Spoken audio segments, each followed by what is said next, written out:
Olá, tudo bem? Meu nome é Rodrigo Ferraz e eu sou sommelier do Clube Vinhos de Bicicleta. Hoje a gente vai conversar um pouquinho sobre produção de vinho e todos os riscos que envolvem essa produção.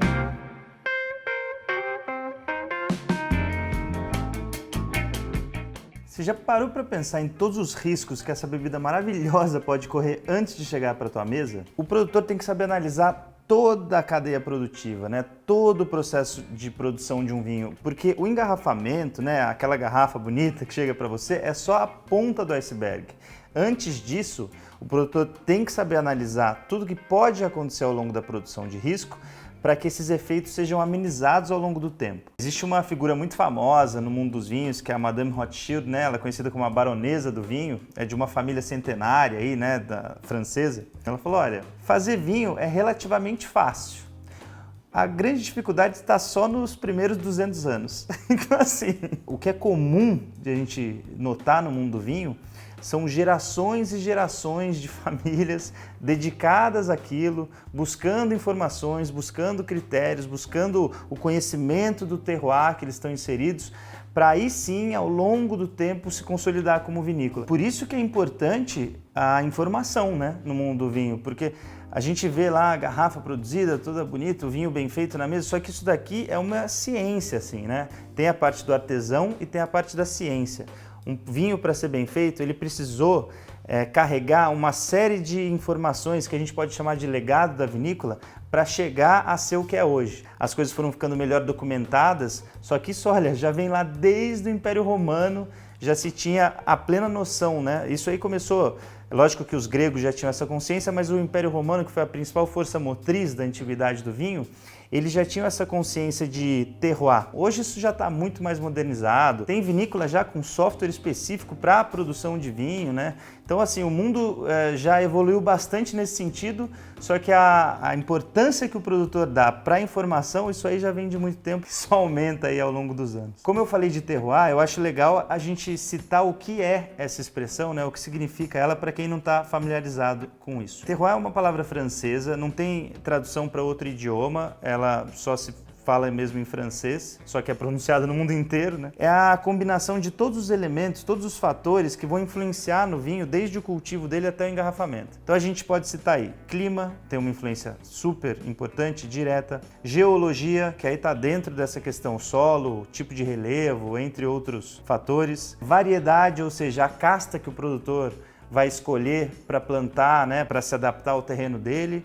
E, por último, mas não menos importante, que é o que muita gente esquece, trabalho humano ou legado, né? Vamos supor, a gente é vizinho, a gente tem uma vinícola, cada um a sua, e somos vizinhos. O tipo de solo vai ser basicamente o mesmo, a composição do solo, o tipo de relevo, o clima vai ser basicamente o mesmo também, que vai influenciar nossas castas, e aí a gente decidiu plantar a mesma uva.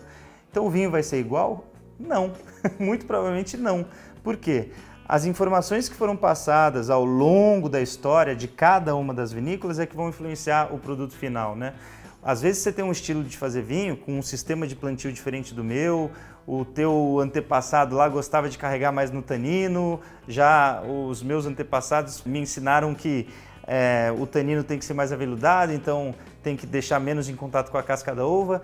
Então isso é muito interessante assim para diferenciar o vinho no final do processo, né? A informação que foi trazida pelo trabalho humano ao longo das gerações da vinícola. E agora que você já sabe o que é o conceito de terroir, quais são os riscos envolvidos nisso, né? Já que a gente está falando de gestão de risco da vinícola, quais são os riscos envolvidos? Vamos falar de clima um pouco. A gente fala de precipitação no clima, né?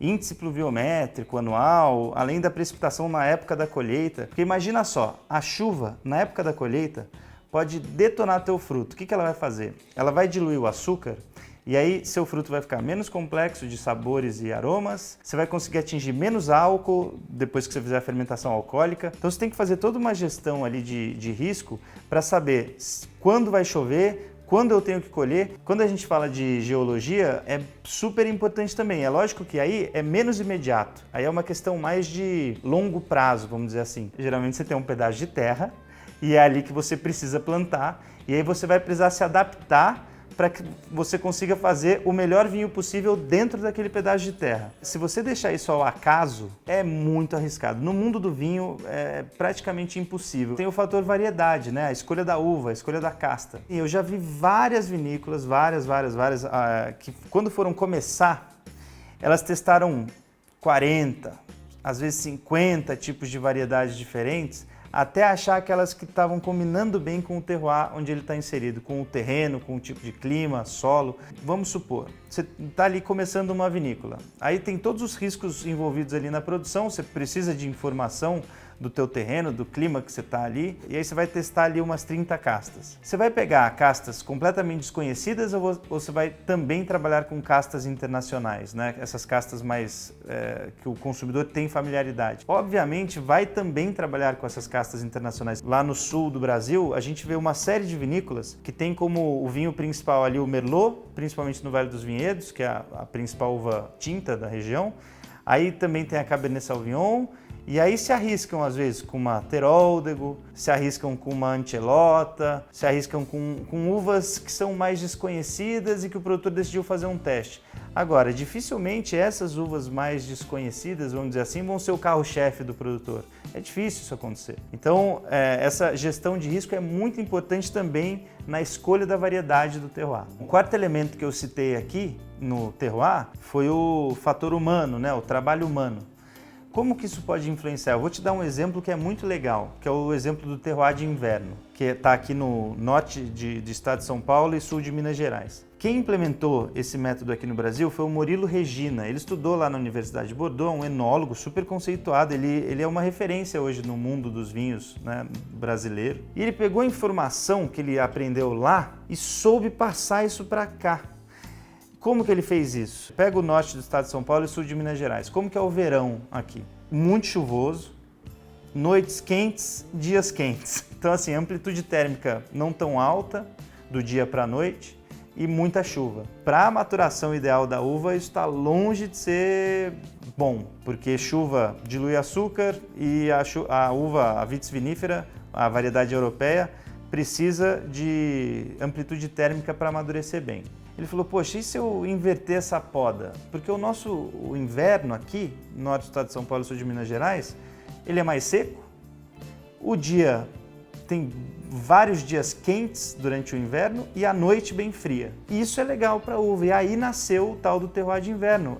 Enquanto todo mundo, nas outras regiões, tanto do Brasil, Argentina, Chile, Uruguai, eles podam no inverno e colhem no verão, aqui eles fizeram justamente o contrário. Eles podam a videira no verão e colhem a uva no inverno, que é quando tem as condições climáticas ideais para que a uva amadureça bem. É um exemplo muito claro desse legado humano influenciando o terroir. A Syrah se adaptou, é uma casta que se adaptou muito bem ao terroir de inverno e estão fazendo uns vinhaços, estão recebendo prêmio na Inglaterra, os vinhos estão recebendo medalha em concursos de fora, do exterior. E aí esse modelo, esse método foi difundido para os outros produtores da região. Então aí está uma questão do legado humano alterando completamente a história vitivinícola de toda uma região, de todos os produtores ali. Então, nem sempre a questão do terroir, do legado humano, está ligada a uma vinícola só, né? Nesse caso, estava ligado a toda uma região que foi influenciada.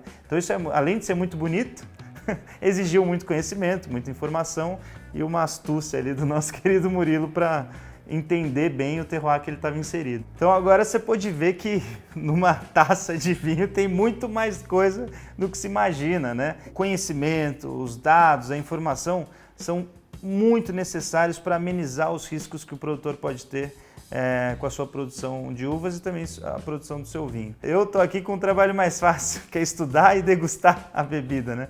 Os produtores são verdadeiros heróis que pegam todo esse conhecimento, esse legado e usam isso da melhor maneira possível para que se faça um vinho que ele acha ideal, que tenha essência, que seja algo bonito e algo gostoso de se degustar. Aos nossos heróis ocultos, aos produtores de vinho, e que eles continuem fazendo uma boa gestão de risco aí e que continuem trazendo bons vinhos à nossa taça. Cheers! Até o próximo vídeo.